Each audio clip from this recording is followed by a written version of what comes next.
Good morning students. तो अभी तक हमने पोषण के बारे में पढ़ लिया।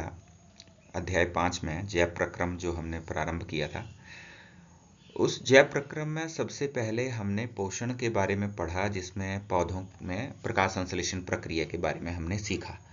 प्रकाश संश्लेषण में कौन कौन सी कच्ची सामग्री यूज होती है और किस तरह से प्रकाश संश्लेषण होता है, ये आपको पता होना चाहिए। अब प्रकाश संश्लेषण जो है वो एक स्वपोषी पोषण की एक विधि है।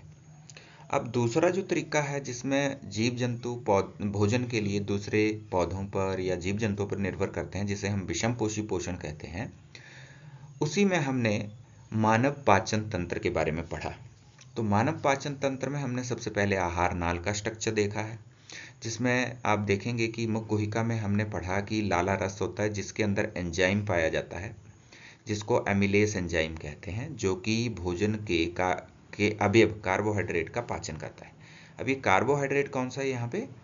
वो है स्टार्च, जिसे मंड कहते हैं हिंदी में। तो जैसे ही लार के साथ ये भोजन मिल जाता है, तो हमने एक और चीज़ पढ़ी थी कि लार के क्या कार्य हैं। तो लार के कार्य भी आपको याद होने चाहिए, ये भी प्रश्न पूछा जाता है।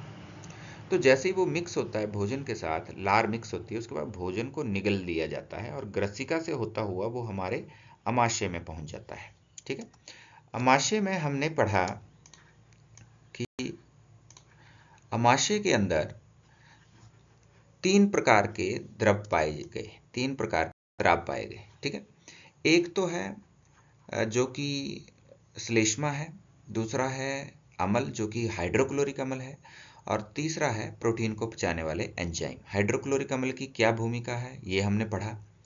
श्लेष्मा का क्या रोल है, जो हमारे सेल्स के ऊपर एक कवरिंग बनाती है जिससे HCl से इन सेल्स की रक्षा हो सके। उसके बाद भोजन जाएगा यहाँ, जिसे क्षुद्रांत्र कहते हैं, और क्षुद्रांत्र में पीतरस मिलेगा। पीतरस के क्या कार्य हैं, ये इंपॉर्टेंट क्वेश्चन है।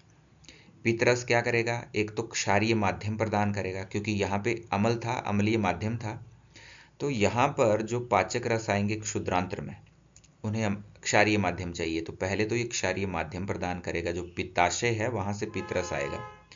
उसके बाद जो पित्तरस है वो वसा का एमल्सीकरण करेगा छोटी छोटी गोलिकाओं में। इस तरह से हमने देखा था, यहाँ पे आप देख, हमने ये लिखा था पित्तरस के कार्य। भोजन को क्षारीय माध्यम देगा और वसा के पचाने में सहायता करेगा, यानी एमल्सीकरण करेगा, छोटी छोटी गोलिकाओं में उसको बदल देगा। उसके बाद हमने क्षुद्रांत्र में पढ़ा कि क्षुद्रांत्र में क्या रोल है। नीचे वाले भाग में जो पाचन है वो पूर्ण हो जाता है, और पूर्ण जब हो जाएगा तो कार्बोहाइड्रेट ग्लूकोज में बदलेगा, प्रोटीन अमीनो अम्ल में बदलेगी, वसा अम्ल और ग्लिसरॉल में बदलेगा। तो पूर्ण पाचन कहाँ होगा? क्षुद्रांत्र के निचले भाग में। उसके बाद इसके चारों ओर एक बड़ी आंत है, जो कि लंबाई में तो छोटी है लेकिन चौड़ाई उसकी ज्यादा है। बृहदांत्र में कोई पाचन नहीं होगा, क्योंकि पाचन पहले ही पूर्ण हो चुका है। तो बृहदांत्र का कार्य क्या है? जो अतिरिक्त जल है उसका पुनः अवशोषण करना, और जो अनपचा भोजन है उसको आगे प्रोसेस करना। ठीक है।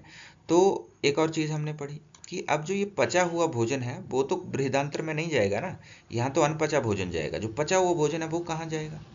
वो जाएगा हमारे रक्त में, और रक्त से हमारे पूरे शरीर में चला जाएगा। तो रक्त में कैसे जाएगा वो? उसके लिए हमारी जो ये क्षुद्रांत्र है, इसमें उंगलियों की तरह की ये संरचनाएं, जिन्हें दीर्घरोम कहते हैं, वो होती हैं, और इन दीर्घरोम में बहुत सारे रक्त वहिकाएं होती हैं। जैसे ही वो भोजन, अब हमने बोला था कि भोजन बहुत सॉफ्ट हो चुका है, तो जैसे आप क्रीम लगाते हैं स्किन के ऊपर और एब्जॉर्ब हो जाती है, सिमिलरली जो पचा हुआ भोजन है, जो सिंपल फूड है, जैसे ही वो इन दीर्घ रोम से टकराएगा, इसके अंदर अवशोषित हो जाएगा। अब दीर्घ रोम करोड़ों अरबों की संख्या में है, तो इसलिए ये सुनिश्चित करते हैं कि वो इतनी सतह प्रदान कर सकें कि अधिकतम भोजन जो है, पचा हुआ भोजन जो है, वो रक्त वहिकाओं में चला जाए। ठीक है। तो ये जो दीर्घ रोम है, ये स्तही क्षेत्रफल को बढ़ा रहे हैं अवशोषण के लिए। पचे हुए भोजन के अवशोषण के लिए ये स्तही क्षेत्रफल को बढ़ा रहे हैं। ठीक है, जिससे अधिक से अधिक अवशोषण हो सके। तो ये था हमारा पाचन तंत्र। उसके बाद मैंने कुछ आपको इंपॉर्टेंट पॉइंट्स पढ़ने के लिए बोला था। लार के कार्य, आमाशय में क्या क्या है, पितरस के कार्य, अग्न्याशय में क्या है, क्षुद्रांत्र में क्या इंपॉर्टेंट बातें हैं, और ये पाचन के बाद क्या हो रहा है, अवशोषण क्या है। तो उम्मीद है आप सबने इतना सीख लिया है। अब जो हम आज करने जा रहे हैं वो है हमारा श्वसन तंत्र, यानी सांस लेने की जो प्रक्रिया है उसमें क्या इम्पोर्टेंट है। हम सबको पता है सांस लेना जरूरी है, ठीक है, लेकिन क्यों जरूरी है, आखिर क्या होता है उससे, इसे समझना बहुत जरूरी है। तो चलिए स्टार्ट करते हैं।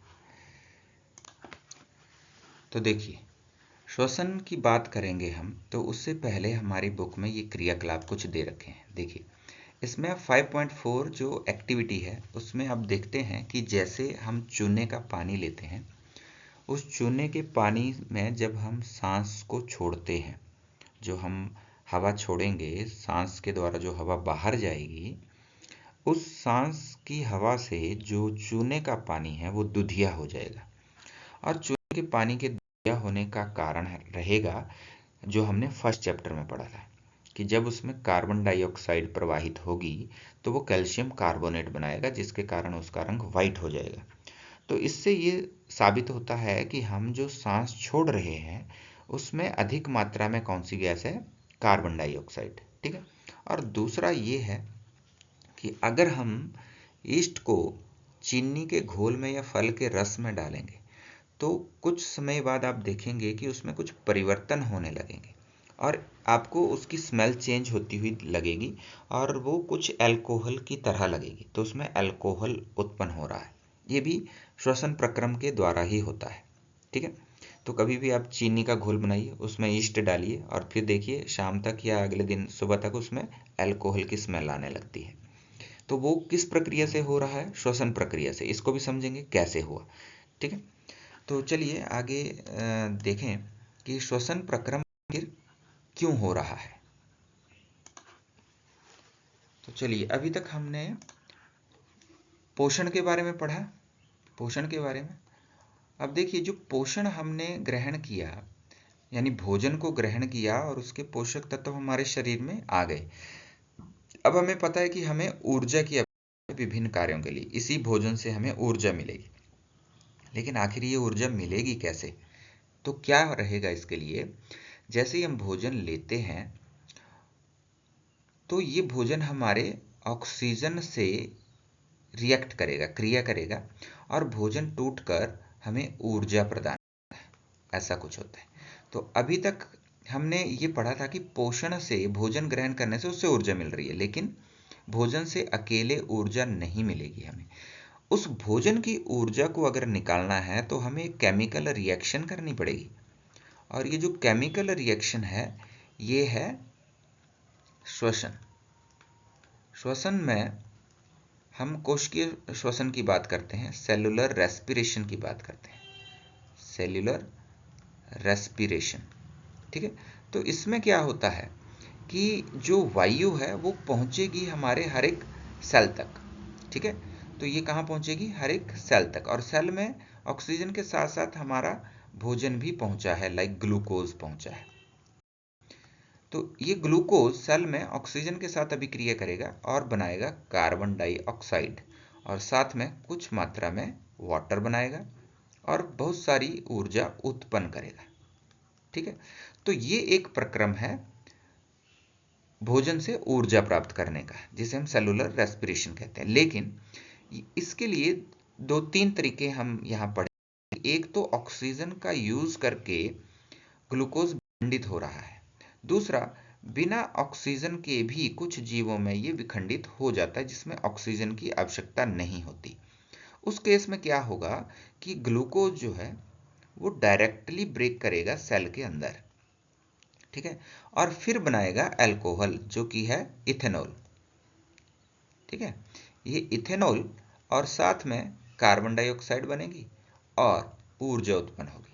तो अभी जो हमने ईस्ट की बात की है, ईस्ट के अंदर ये प्रक्रिया होती है और इस प्रक्रिया को हम किण्वन कहते हैं, किण्वन, ठीक है।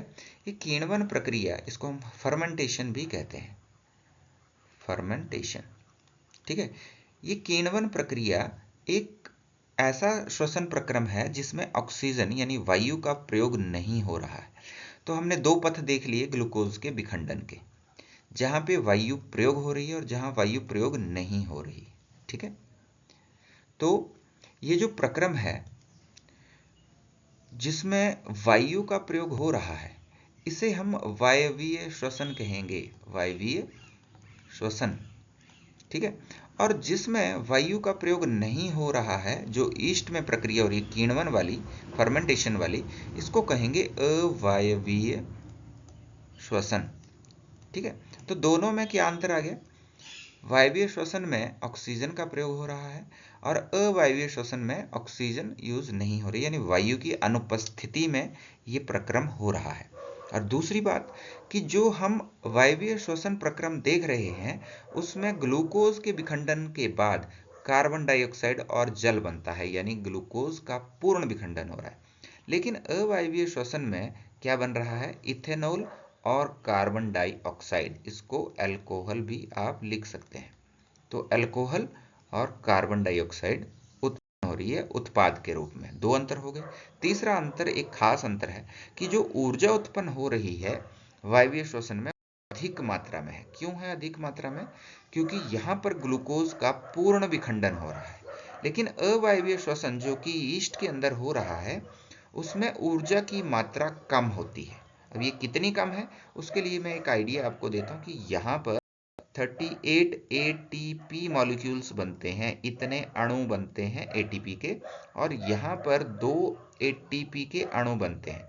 अब ये एटीपी हमने 9th में पढ़ा था, ये ऊर्जा मुद्रा है, हमारे शरीर की ऊर्जा मुद्रा। जहाँ भी ऊर्जा की आवश्यकता होगी वो ऊर्जा एटीपी के रूप में यूज होगी। एटीपी का मतलब है एडिनोसिन ट्राइफॉस्फेट। 3 फॉस्फेट होते हैं, तो एडिनोसिन ट्राइफॉस्फेट। ठीक है। तो आप देखें, ये एडिनोसिन ट्राइफॉस्फेट एक मॉलिक्यूल होता है। इसको ऊपर दोबारा लिख देता हूं मैं। एटीपी की फुल फॉर्म आपसे पूछी जाएगी बहुत बार, एटीपी। ठीक है। ये ऊर्जा मुद्रा है, आपसे ये भी पूछा जा सकता है ऊर्जा मुद्रा क्या है, लेकिन ये 9th में पूछा जाता था, हो सकता है 10th में पूछा जाए। फुल फॉर्म है इसकी एडिनोसिन ट्राई फॉस्फेट। ठीक है। ये आपने याद रखना है। अब देखिए, हमारे पास श्वसन के 2 प्रक्रम पढ़ लिए हमने। एक तो हमने पढ़ा वायवीय श्वसन और दूसरा अवायवीय, और उसमें कुछ अंतर भी पढ़ लिया हमने। अब दोनों ही प्रक्रम में एक खास कॉमन चीज है कि जो हमारा ग्लूकोज मॉलिक्यूल वो है C6H12O6। ठीक है। इसको थोड़ा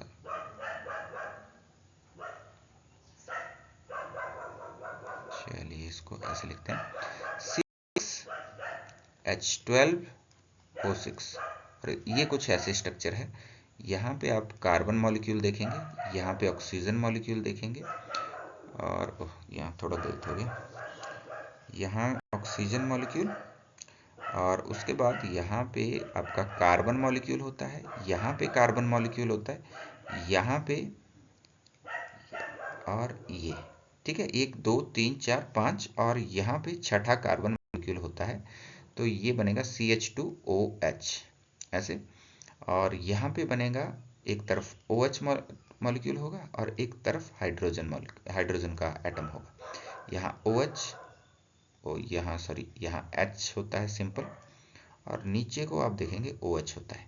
और यहाँ थोड़ी डायरेक्शन चेंज होगी, यहाँ OH रहेगा, यहाँ H रहेगा, यहाँ OH और यहाँ H। तो इस तरह से आप काउंट करें, 6 कार्बन मॉलिक्यूल होता है, 6 कार्बन होते हैं इसमें। जो आपका ग्लूकोज मॉलिक्यूल है उसमें 6 कार्बन के एटम्स होते हैं। तो इसमें सबसे पहला प्रक्रम क्या होता है कि 6 कार्बन वाला एटम टूटकर 3 कार्बन वाले पाइरुवेट में बदल जाता है, पाइरुवेट। ठीक है। तो पाइरुवेट में 3 कार्बन मॉलिक्यूल होते हैं, तो कितने पाइरुवेट बनेंगे? एक ग्लूकोज से 2 बनेंगे। ठीक है। 2 पाइरुवेट मॉलिक्यूल्स बनेगा। पाइरुवेट 3 कार्बन वाला एटम है। अब आप देखो, मॉलिक्यूल है, एटम नहीं है। तो आप देखेंगे वायवीय और अवायवीय श्वसन में ये कॉमन प्रक्रम हो रहा है, और ये जो प्रक्रम है ये होगा भी कहाँ?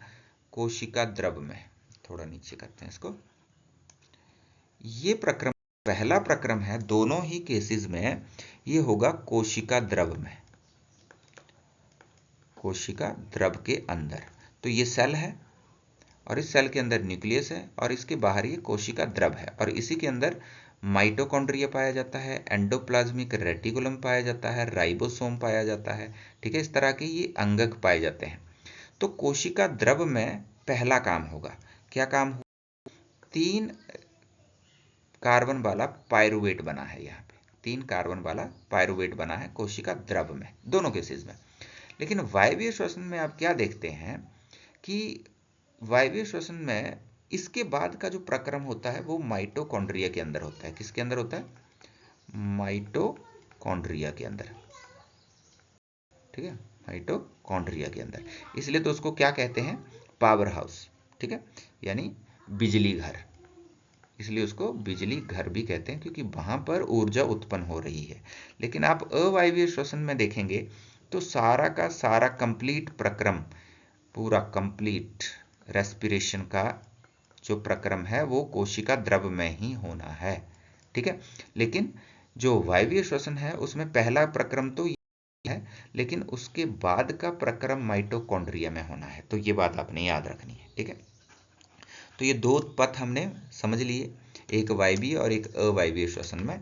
और तीसरे तरह का एक और प्रक्रम है जिसमें आप देखेंगे कि जो जब हम अत्यधिक काम करते हैं तो हमारी मसल्स में एनर्जी की ज़रूरत पड़ेगी ज़्यादा मात्रा में। अब जब ज़्यादा मात्रा में ऊर्जा की ज़रूरत है तो ऑक्सीजन भी ज़्यादा मात्रा में चाहिए। ठीक है, अब क्या होगा कि ऑक्सीजन तो एक लिमिट में ही हमारी बॉडी के अंदर जा सकती है।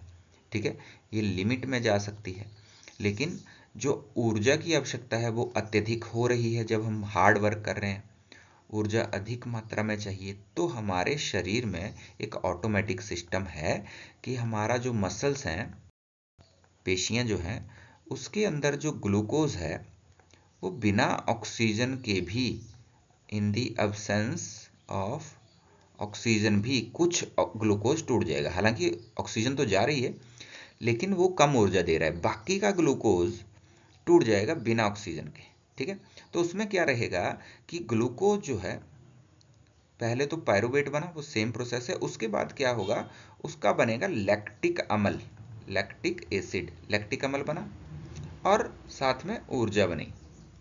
ठीक है, बस ये 2 चीजें बन रही हैं यहाँ पे, लैक्टिक अम्ल और ऊर्जा। ठीक है, अब यहाँ पे कम मात्रा में हालांकि ऊर्जा बन रही है, लेकिन लैक्टिक अम्ल हमारे मसल्स में, हमारी पेशियों में इकट्ठा हो रहा है बहुत ज़्यादा मात्रा में।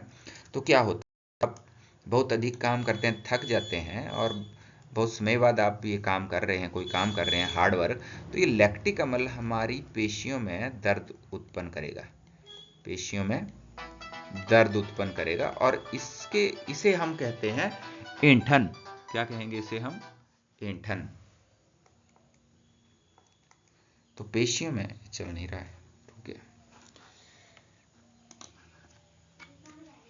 हाँ, तो पेशियों में ये ऐंठन का कारण रहेगा। चल नहीं रहा है, पेशियों में ऐंठन का कारण रहेगा। तो ये प्रश्न पूछा जाता है कि हमारी पेशियों में ऐंठन किस अणु के कारण हुई है, किस पदार्थ के कारण हुई है? वो है लैक्टिक अम्ल। तो ये बात आपने याद रखनी है। और ये 3 पथ हमने पढ़े अभी, ग्लूकोज के विखंडन के, ग्लूकोज के विखंडन के।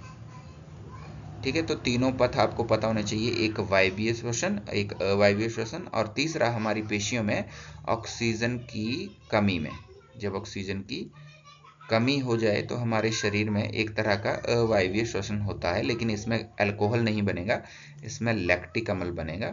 ठीक है, तो ये आपने याद रखना है और अच्छे से पढ़ना है इसको। ठीक है, तो एटीपी के बारे में हमने पढ़ लिया। हम जब ऊर्जा बन रही है माइटोकॉन्ड्रिया में तो वो एटीपी की फॉर्म में बनती है।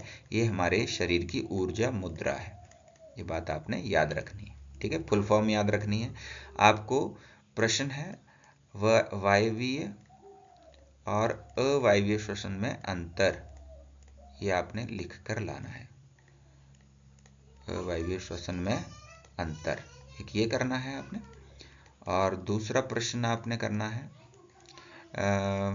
3 पथ बताने हैं कौन कौन से हैं, और उसकी डायग्राम बनानी है। आपकी बुक में बनाई हुई है वो आपने डायग्राम बनानी है, ठीक है। और तीसरा एटीपी की फुल फॉर्म क्या है, फुल फॉर्म। और चौथा आपने ऊर्जा मुद्रा क्या है वो बतानी है। तो ये सेम क्वेश्चन है लेकिन लिखना जरूर है आपने, ऊर्जा मुद्रा हमारे शरीर की क्या है, ठीक है। तो ये प्रश्न 4 हैं, आपने चारों प्रश्न करने हैं। इसके अलावा हमने जो पढ़ा उसको बुक पर भी पढ़ो अपनी, वहाँ से कोई और प्रश्न आपको मिल रहा है तो उसको भी सॉल्व करो, और फिर शाम का आप मुझे लिख के इसका फ़ोटो मेरे पर्सनल नंबर पे आप भेजेंगे, ठीक है। तो सभी बच्चे ध्यान दें, और कोई भी बच्चा ऐसा ना हो जो वर्क ना कर रहा हो। अभी तक केवल 4-5 बच्चों ने होमवर्क भेजा है मुझे, तो आज फिर मजबूर होकर मुझे कॉल करनी ही पड़ेगी, प्रिंसिपल को भी और आपको भी, ठीक है।